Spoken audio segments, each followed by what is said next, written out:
This is the second slot of the certificate in computational chemistry. We are in the unit number 1 now. The topic is mathematical representation of axis of symmetry. ध्यान दें आप लोग, हम लोग ये जो axis है हमारे पास x z y, इसे हम लोग सेकुलर डिटरमिनेंट की फॉर्म में रिप्रेजेंट कर सकते हैं 1 0 0 0 1 0 0 0 1। बेसिकली ये जो है ये x y z को रिप्रेजेंट कर रहा है, ये x y z को रिप्रेजेंट कर रहा है, ठीक है। तो ये सिंपल एक्सिस को हम लोग एक्सिस ऑफ सिमेट्री को हम लोग simple X Y Z axis को हम लोग इस सेकुलर डिटरमिनेंट से रिप्रेजेंट कर सकते हैं, राइट। और मान लीजिए now we are going to the axis of symmetry. Axis of symmetry करेंगे तो क्या होगा वो ध्यान दें आप लोग। मान लीजिए हमारे पास ये एक्सिस है X Z Y, okay, X Z Y, इसे हम लोगों ने 180 इसे हम लोगों ने 180 डिग्री पर रोटेट कर दिया। अच्छा, 180 डिग्री पर रोटेट करेंगे तो ये वाली एक्सिस होती है C2 एक्सिस, राइट। और यदि हम लोग 180 पर रोटेट करेंगे C2 एक्सिस में, ये x हो जाएगा माइनस का x और ये y हो जाएगा माइनस का y, और z तो अपनी जगह पर रहेगा। इसमें किसी को प्रॉब्लम तो नहीं है क्योंकि मॉलिक्यूलर एक्सिस z से ही हम लोग ने 180 रोटेशन किया। मान लीजिए हमारे पास ये था x y z, इसको रिप्रेजेंट कर रहे थे 1 0 0 0 1 0 0 0 1। तो यहां पर C2 और 180 के बाद ये जो x की जगह हो गया माइनस x, y की जगह हो गया माइनस y, z की जगह पर तो z रहा, और ये क्या हो गया माइनस 1 0 0 0 माइनस 1 0 और 0 0 1, राइट, यही तो रहा। और जब भी हम लोग इस एक्सिस का कंट्रीब्यूशन निकालेंगे या इस एक्सिस की रैंक निकालेंगे, तब हम लोग क्या करते हैं, हम लोग डायगोनल को ऐड कर देते हैं। तब हम लोग क्या करते हैं, डायगोनल को ऐड कर देते हैं। ये इसका कहलाता है कंट्रीब्यूशन या कहलाता है रैंक या कहलाता है कैरेक्टर। तो इसे हम लोग काई से रिप्रेजेंट करते हैं और काई की वैल्यू ऐड कर देंगे -1 -1 और 1, तो हमारे पास क्या आ गई -1। तो हम लोग यहां पर बोलेंगे कि जो C2 का कंट्रीब्यूशन होता है मैथमेटिकली, C2 का कंट्रीब्यूशन जो होता है मैथमेटिकली C2 का कंट्रीब्यूशन -1 है। इतना समझ पा रहे हैं आप लोग। अगर हम लोग एक्स वाई जी जो ये वाली एक्सिस है 180 रोटेट करा तो x जो हो गया माइनस का x हो गया, y जो हो गया माइनस का y हो गया। और इसे मैथमेटिकली कैसे शो करेंगे हम लोग, हमारे पास स्टार्टिंग में x y z था और इसे सेकुलर डिटरमिनेंट की फॉर्म में 1 0 0 0 1 0 और 0 0 1 की फॉर्म में हम लोग रिप्रेजेंट कर रहे थे।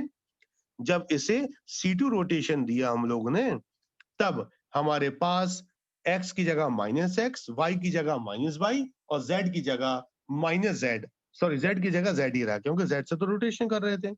तो डायगोनल ऐड करेंगे तब इसे बोलते हैं कंट्रीब्यूशन या रैंक या कैरेक्टर। तो इसे रिप्रेजेंट करते हैं काई से और हमारे पास कंट्रीब्यूशन रैंक या कैरेक्टर जो आ गया है वो आया है -1। तो C2 का कंट्रीब्यूशन होगा -1। थोड़ा सा और हम लोग आगे बढ़ जाते हैं, थोड़ा सा और आगे बढ़ रहे हैं। इसी को जो हम लोग ने ये बताया, इसको हम लोग मैथमेटिकल फॉर्मूले से भी शो कर सकते हैं, जो होता है Cn equal cos phi sin phi 0 minus sin phi cos phi 0 001, ये फॉर्मूला होता है Cn के लिए। और हम लोगों ने तो यहाँ पर लिया है n, जो लिया है जो फाई या थीटा लिया है 180 लिया है, क्योंकि हम लोग रिप्रेजेंट क्या कर रहे हैं C2। तो C2 के केस में थीटा की वैल्यू या फाई की वैल्यू होगी 180 और cos 180 की वैल्यू होती है -1, sin 180 0, sin 180 0, cos 180 -1, 0 और 0 0 1। तो यहाँ पर डायगोनल अगर हम लोग ऐड करेंगे तो काय की वैल्यू कितनी आ गई -1। तो मैथमेटिकली भी हम लोग डिटरमाइन कर सकते हैं कि एक्सिस ऑफ सिमेट्री में एक्सिस का क्या कंट्रीब्यूशन है। तो बेसिकली इसका कंट्रीब्यूशन हुआ हमारे पास -1। बेसिकली इसका कंट्रीब्यूशन हमारे पास हुआ -1। थोड़ा सा और हम लोग आगे बढ़ते हैं। मान लीजिए, चाहे तो आप लोग नोट भी कर सकते हैं, मान लीजिए हमारे पास C2 का, मान लीजिए हमारे पास C2 का कंट्रीब्यूशन -1 आ गया। ऐसे ही हम लोग C3 का कंट्रीब्यूशन भी निकाल सकते हैं। बच्चों C3 यानी होता 180 और सॉरी C3 होता 120 और 120 cos 120 की वैल्यू कितनी होती है -12। ठीक है, और हम लोग केवल कंसीडर करते हैं डायगोनल, तो केवल डायगोनल वाले ही पार्ट हम लोग लिख रहे हैं, साइन वाला पार्ट नहीं लिख रहे हैं। तो डायगोनल कंसीडर कर रहे हैं तो हमारे पास इसकी वैल्यू क्या आ गई, टोटल मिला के आ गई 0। तो C3 का कंट्रीब्यूशन हो गया 0। ऐसे ही C4 का कंट्रीब्यूशन करें तो C4 मतलब cos 90 सॉरी 90 थीटा, तो cos 90 होता 0, ये 0 ये 1। तो बेसिकली इसकी वैल्यू कितनी आ गई 1, तो C4 का कंट्रीब्यूशन हो गया 1। ऐसे ही हम लोग C6 का करें तो C6 का कंट्रीब्यूशन अगर हम लोग देखें तो C6 यानी होता 60। और बताओ cos 60 की वैल्यू क्या होती है, cos 60 होती है 1/2, ये 1/2 और 1। तो इसके लिए जो हमारे पास कंट्रीब्यूशन आया वो आ गया है 2। तो हम लोग जान गए कि C2 का कंट्रीब्यूशन है -1, C3 का कंट्रीब्यूशन है 0, C4 का कंट्रीब्यूशन है 1, C6 का कंट्रीब्यूशन है 2। ओके, अब हम लोग आगे बढ़ते हैं थोड़ा सा। कोई प्रॉब्लम हो तो प्लीज आप चैट पर शेयर कर सकते हैं। थोड़ा सा और आगे बढ़ते हैं हम लोग। ये मैथमेटिकली हम लोग ने डिटरमाइन कर लिया। इसके बाद आता है हमारे पास plane of symmetry.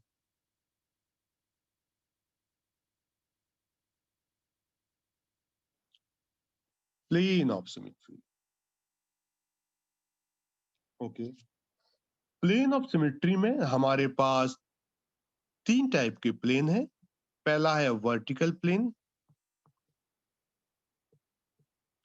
Vertical plane of symmetry. दूसरा है horizontal plane, horizontal plane of symmetry.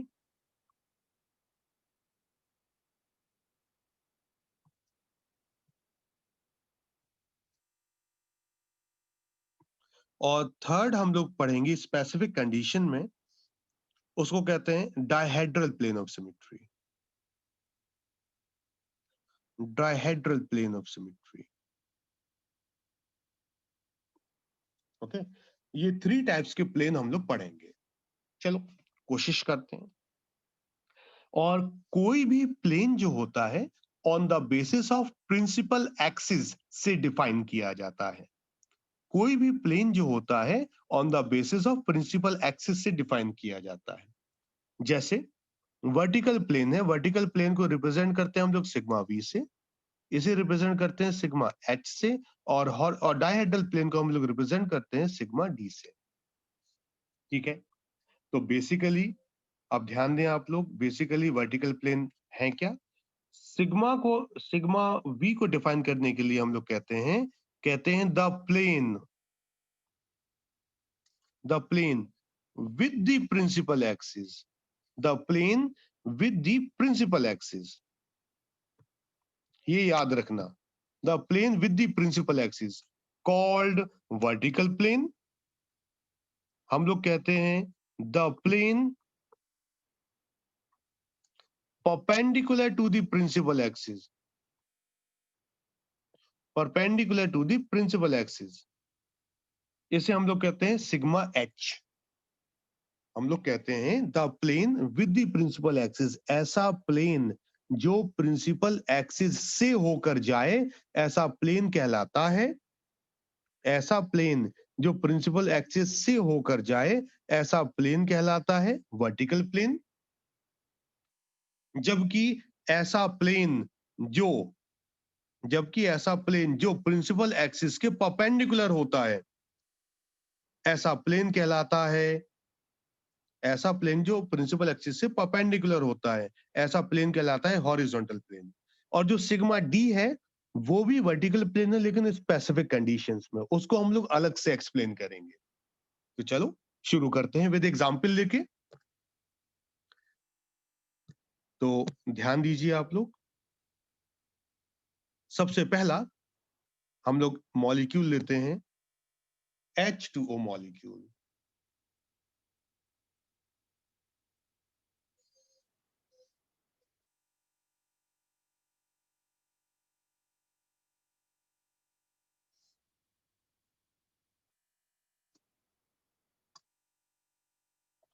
समझे आप लोग? थोड़ा सा हम आप लोगों को बता दें,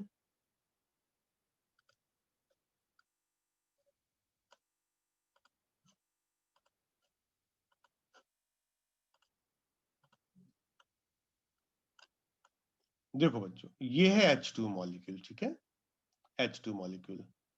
हम लोगों को पता है कि जो प्रिंसिपल एक्सिस है वो H2O की ये है और इस एक्सिस को क्या कहते हैं हम लोग, C2, ठीक है। और बेसिकली सिमेट्रिकल प्लेन क्या होता है, हम लोग कहते हैं ऐसा प्लेन जो किसी ऑब्जेक्ट को ऐसे कट करे कि दो आइडेंटिकल पार्ट बन जाएं और एक पार्ट दूसरे पार्ट का मिरर इमेज हो, ऐसे प्लेन को हम लोग बोलते हैं सिमेट्रिकल प्लेन। बोलते हैं the plane which cut any object into two identical part and one part will be the mirror image of another, the plane is called vertical plane, right? हमारे पास ये सिमेट्रिकल, ध्यान देना, ये हमारे पास सिमेट्रिक एक्सिस है और हम लोग क्या कर सकते हैं, इस मॉलिक्यूल को यहां से कट कर सकते हैं जिससे दो हमारे पास आइडेंटिकल पार्ट में कट हो जाएगा, राइट? तो ये वाला जो प्लेन है ये प्रिंसिपल एक्सिस से होकर जा रहा, and the plane which is present with the principal axis called vertical plane, right? ऐसा प्लेन जो प्रिंसिपल एक्सिस से होकर जाए ऐसा प्लेन कहलाता है हमारे पास वर्टिकल प्लेन ऑफ सिमेट्री। तो एक वर्टिकल प्लेन ऑफ सिमेट्री हम लोग को ये दिखाई दे रहा है, कोई प्रॉब्लम तो नहीं। और ध्यान समझना, मान लीजिए अब हम लोग इसको ऐसे कट करें, देखना ऐसे कट किया तो हमारे पास हाफ ओ और 1H अलग हो गया, और हम लोग चाहे तो उसको ऐसे भी तो कट कर सकते हैं, ऐसा। जब ऐसा कट करेंगे तो तीनों आधे आधे चले जाएंगे, जब तीनों आधे आधे चले जाएंगे ओ आधा कट जाएगा, दोनों H हाफ हाफ कट हो जाएंगे। तो इसका मतलब पता क्या हुआ, इसका मतलब तो ये हुआ कि इसमें हमारे पास टू वर्टिकल प्लेन्स हैं। एक वर्टिकल प्लेन देखो आपको सामने दिखाई दे रहा है, तीनों एटम्स H2O में हाफ हाफ कट जाएंगे, और एक वर्टिकल प्लेन देखो ये है, ऐसा भी कट सकता। तो हम लोग H2 मॉलिक्यूल को जब भी कट करेंगे तो देखो दो टाइप से कट कर सकते हैं, और दोनों ही प्लेन जो हैं वो कहां से होकर जा रहे हैं, प्रिंसिपल एक्सिस से होकर जा रहे हैं। देखो एक प्लेन ये है और एक प्लेन ये है। तो जब दो प्लेन, देखो जो दोनों ही प्लेन हमारे पास प्रिंसिपल एक्सिस से होकर जा रहे हैं, इसलिए ऐसा प्लेन कहलाएगा वर्टिकल प्लेन। और हमारे पास कितने प्लेन्स हो गए वर्टिकल प्लेन, टू प्लेन्स हो गए। ओके, नेक्स्ट एग्जांपल हम लोग लेते हैं। चलो नेक्स्ट एग्जांपल ले रहे हैं तो और समझ में आएगा आपको। मान लीजिए अब हमारे पास BF3 मॉलिक्यूल है, राइट? मान लीजिए अब हमारे पास BF3 मॉलिक्यूल है और BF3 मॉलिक्यूल देखो, ये BF3 मॉलिक्यूल है, ठीक है। मान लीजिए हमारे पास ये BF3 मॉलिक्यूल है और समझना प्रिंसिपल एक्सिस तो देखो कहां से होकर जाएगी, ये है प्रिंसिपल एक्सिस, देखो बेटा रेड वाला, ठीक है, ये प्रिंसिपल एक्सिस है, ठीक है। हम लोग क्या कर सकते हैं, प्रिंसिपल एक्सिस के थ्रू ही इसको एक ऐसे कट कर सकते हैं। देखो प्रिंसिपल एक्सिस आपके सामने की साइड आ रही है, प्रिंसिपल एक्सिस से ही हम लोग इसको ऐसे कट कर सकते हैं, ये देखो ऐसे कट कर सकते हैं, और प्रिंसिपल एक्सिस से ही हम लोग इसको ऐसे कट कर सकते हैं, ठीक है। अब ध्यान देना, तो जो प्रिंसिपल एक्सिस से हम लोग कट कर रहे हैं तो ऐसा प्लेन कहलाएगा सिग्मा वी, सिग्मा वी और sigma V. The plane which goes to principal axis with the principal axis, the plane is called vertical plane. तो हमारे पास 3 वर्टिकल प्लेन्स दिखाई दे रहे हैं, इसमें किसी को कोई प्रॉब्लम तो नहीं है, बहुत आसान है। अब इसमें एक और प्लेन भी है, वो हम बता दे रहे हैं। 3 वर्टिकल प्लेन दिखाई दे गए आप लोगों को, कोई प्रॉब्लम नहीं होना चाहिए तीनों वर्टिकल प्लेन में, ठीक है। अब मान लीजिए ये प्रिंसिपल एक्सिस से होके जा रहे हैं तीनों प्लेन। अब मान लीजिए हमारे पास देखो,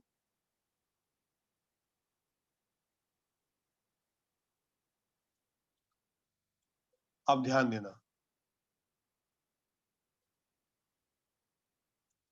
ये हमारे पास प्रिंसिपल एक्सिस आ रही थी,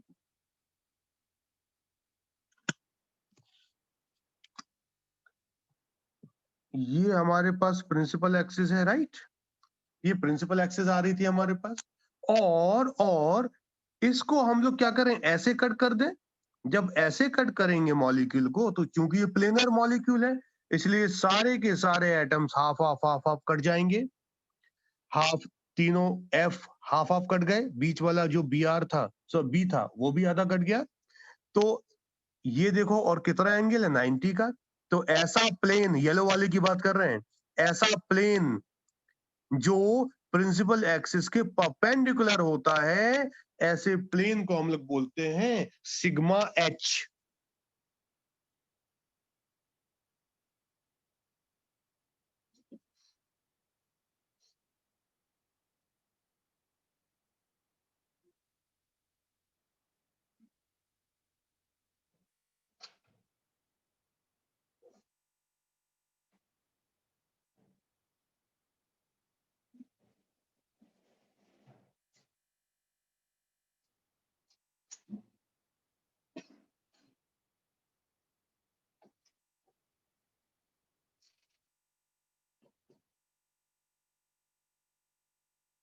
तो हम लोग समझ गए, the plane which is perpendicular to the principal axis called sigma H. तो BF3 molecule contain 3 sigma V and 1 sigma H, राइट। इसमें किसी को प्रॉब्लम तो नहीं हो रही ना, ये बड़ा आसान है। और देखो, इसके आगे हम लोग और बढ़ रहे हैं, ज्यादा समझ में आएगी। एग्जाम्पल लेते हैं अमोनिया मॉलिक्यूल का, एग्जाम्पल लेते हैं हम लोग अमोनिया मॉलिक्यूल का, ठीक है।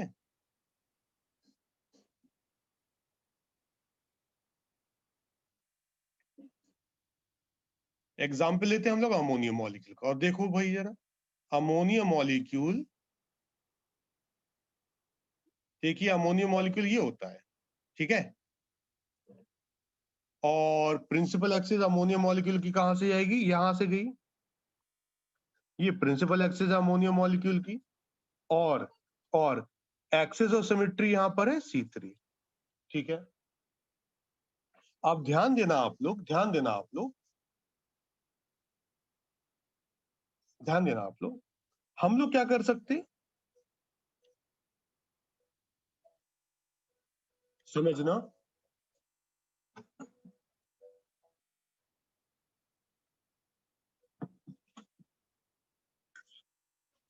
हम लोग क्या कर सकते हैं, ध्यान दो, कैसे कट कर सकते हैं, यहां समझना। देखो प्रिंसिपल एक्सिस के थ्रू ही, प्रिंसिपल एक्सिस के थ्रू ही हम लोग इसे ऐसे कट कर सकते हैं, एक प्लेन ये आया, रोटेट कर देंगे हम लोग तो देखो, फिर समझना, देखो जरा फिर से थोड़ा मॉलिक्यूल को बड़ा कर लेते हैं।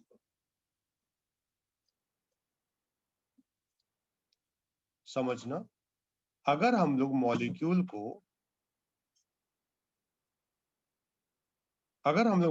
को ऐसा कट करें यहां से, तो ये दोनों एक दूसरे को रिफ्लेक्ट कर देंगे, तो एक प्लेन ये हो गया, फिर दूसरा प्लेन यहां से कट होगा, तीसरा प्लेन यहां से कट होगा। समझ रहे हो आप लोग? तो हम लोग क्या कर सकते हैं, 3 प्लेन कट कर सकते हैं, और ये तीनों ही प्लेन कहां से होकर जाएंगे, प्रिंसिपल एक्सिस से होकर जाएंगे। तो हमारे पास इसमें केवल कितने हैं, 3 सिग्मा वी है, तो 3 परपेंडिकुलर प्लेन है, राइट। किसी को प्रॉब्लम नहीं है तो फिर हम लोग आगे बढ़ रहे हैं, एक और मॉलिक्यूल हम लोग लेके देखते हैं, ठीक है। ध्यान दें आप लोग, एक और मॉलिक्यूल लेके देखते हैं हम लोग। मान लीजिए हम लोग PtCl4 ले रहे हैं, मान लीजिए हम लोग PtCl4 ले रहे हैं।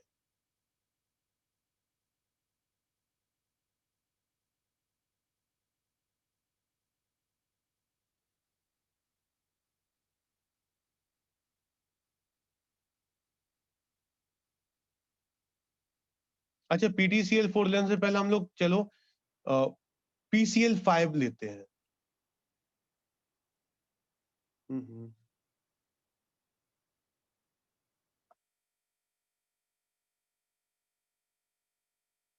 PCl5 देखिए,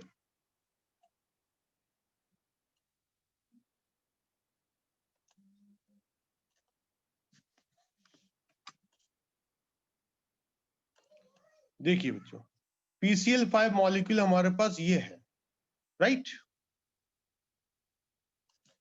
और हम लोग जानते हैं प्रिंसिपल एक्सिस कहां से जाएगी, प्रिंसिपल एक्सिस यहां से होकर जाएगी। अब समझना, प्रिंसिपल एक्सिस ये गई, और यहीं से हम लोग इसको कट कर सकते हैं, देखो कैसे कट कर सकते हैं।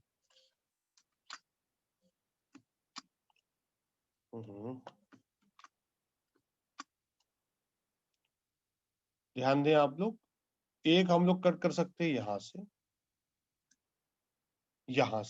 एक कट कर सकते हैं हम लोग यहां से, एक कट कर सकते हैं हम लोग यहां से।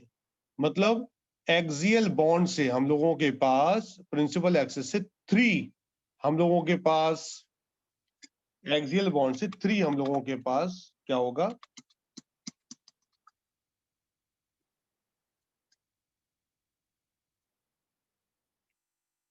3 हम लोग को सिग्मा भी मिल रहे हैं यहाँ पर, ठीक है। और हम लोग चाहें तो प्रिंसिपल एक्सिस के थ्रू ही हम लोग इसे, मान लो ये है, प्रिंसिपल एक्सिस के थ्रू ही हम लोग इसे क्या कर सकते हैं, ऐसे कट कर सकते हैं प्रिंसिपल एक्सिस के परपेंडिकुलर, तो ये क्या होगा, सिग्मा एच। तो यहां पर हमारे पास PCl5 मॉलिक्यूल में हमारे पास 3 सिग्मा वी है और 1 सिग्मा एच है। फिर समझ लें आप लोग अच्छी तरह से, हम फिर दोबारा आप लोग को बता दे रहे हैं, PCl5 मॉलिक्यूल है हमारे पास, और PCl5 मॉलिक्यूल में हम लोग क्या करेंगे, प्रिंसिपल एक्सिस तो सामने से आई, तो हम लोग ने ये कट कर दिया प्रिंसिपल एक्सिस के थ्रू, एक ये कट कर दिया, ये रोटेट होगा ऐसा, तो दूसरा यहाँ कट हो जाएगा, तीसरा हम लोग यहाँ कट कर देंगे, तो हमारे पास जो है वो बेसिकली यहाँ पर 3 सिग्मा वी हो गए। और हम लोग चाहें तो यहां से ऐसा भी कट कर सकते, क्योंकि ये दोनों एक दूसरे को रिफ्लेक्ट कर देंगे। तो अगर ऐसी कंडीशन है हमारे पास, तो PCl5 में हमारे पास 3 सिग्मा वी है और 1 सिग्मा एच हो जाएगा। इसमें किसी को भी प्रॉब्लम नहीं होना चाहिए। थोड़ा सा और हम लोग आगे बढ़ते हैं, थोड़ा सा और आगे बढ़ते हैं। तो एक मॉलिक्यूल में सिग्मा वी भी हो सकता है, एक मॉलिक्यूल में सिग्मा एच भी हो सकता है, ठीक है। देखिए, नेक्स्ट हम लोग मॉलिक्यूल लेते हैं, एक दूसरा मॉलिक्यूल लेते हैं हम लोग।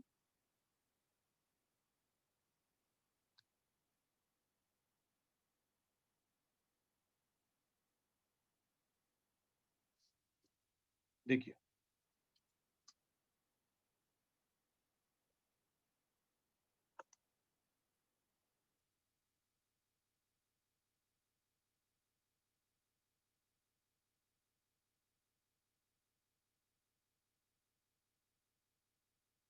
ये देखिए, ये हम लोग ने लिया है PtCl4,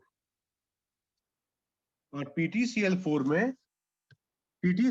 में एक बेटा देखो सामने की साइड से ये प्रिंसिपल एक्सिस है जो रेड रेड लगा हुआ है, और प्रिंसिपल एक्सिस के थ्रू ही हम लोग 4 प्लेन कट कर सकते हैं। प्रिंसिपल एक्सिस के थ्रू ही 4 प्लेन कट कर सकते हैं। प्रिंसिपल एक्सिस के थ्रू ही 4 प्लेन कट कर सकते हैं। देखिए ये जो 4 प्लेन कट कर सकते हैं, ये सारे के सारे क्या है, वर्टिकल प्लेन है, राइट।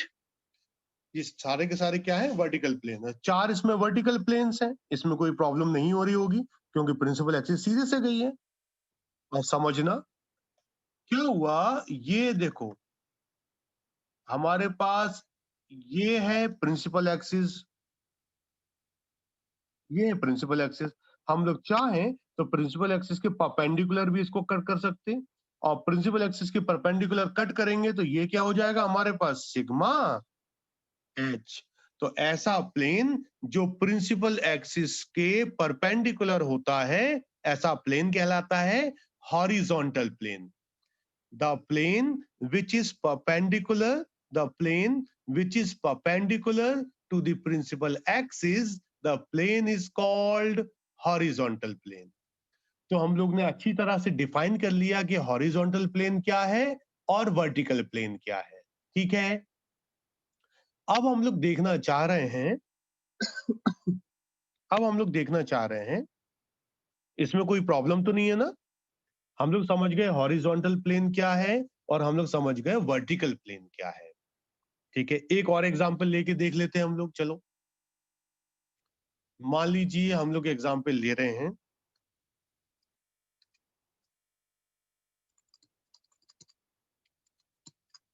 देखिए हम एग्जांपल ले रहे हैं N2F2 का। N double bond N, single bond F, और यहाँ F। बच्चों जब N2F2 का एग्जांपल हम लोग ने लिया है तो समझना प्रिंसिपल एक्सिस केवल और केवल हमारे पास ये ही होगी, सामने वाली ये वाली एक्सिस। इसके अलावा किसी भी एक्सिस से देखना, मान लीजिए अगर इस मॉलिक्यूल को हम लोग यहां से 180 रोटेट करना चाहें तो ये एफ यहां आ जाएगा। इसका मतलब है कि ये वाली जो एक्सिस है, ये प्रिंसिपल ये एक्सिस नहीं हो सकती सिमेट्रिकल एक्सिस। मान लीजिए हम लोग कह रहे हैं कि ये एक्सिस यहां से डालें सिमेट्रिक एक्सिस, जब रोटेट करेंगे तो ये यहाँ आ जाएगा, 180 रोटेट करने पर ये यहाँ चला जाएगा। इसका मतलब है कि ये भी हमारे पास सिमेट्रिक एक्सिस नहीं है। तो सिमेट्रिक एक्सिस केवल और केवल हमारे पास कहां से है, ये जो रेड कलर का आप लोग को दिखाई दे रहा है ना, केवल यहां से है, समझ गए। और हम लोग मॉलिक्यूल को कैसे कट कर सकते हैं। अगर हम लोग ऐसे कट करेंगे तो हम लोग को पता है ये वर्टिकल प्लेन नहीं हो सकता क्योंकि ये यहाँ रिफ्लेक्ट हो जाएगा। हम लोग अगर ऐसे कट करेंगे तो ये यहाँ रिफ्लेक्ट हो जाएगा, तो ये भी वर्टिकल प्लेन नहीं है। तो हमारे पास इसमें कोई भी वर्टिकल प्लेन नहीं है। लेकिन जो प्रिंसिपल एक्सिस है, सुन लीजिए,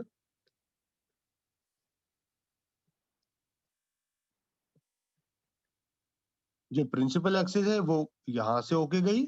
हम लोग क्या करेंगे, इसको इसके परपेंडिकुलर कट करेंगे। जब इसके परपेंडिकुलर कट करेंगे, इसके परपेंडिकुलर कट करेंगे हम लोग मॉलिक्यूल को, तो देखते हैं कि सारे एटम्स हाफ हाफ कट हो गए। एच दोनों एफ कट हो गए हाफ हाफ, दोनों एन कट हो गए हाफ हाफ। तो ऐसा मॉलिक्यूल N2F2 जो है वो ऐसा मॉलिक्यूल है, N2F2 जो है वो ऐसा मॉलिक्यूल है जिसके अंदर केवल केवल एक सिग्मा एच है, सिग्मा वी नहीं, ठीक है।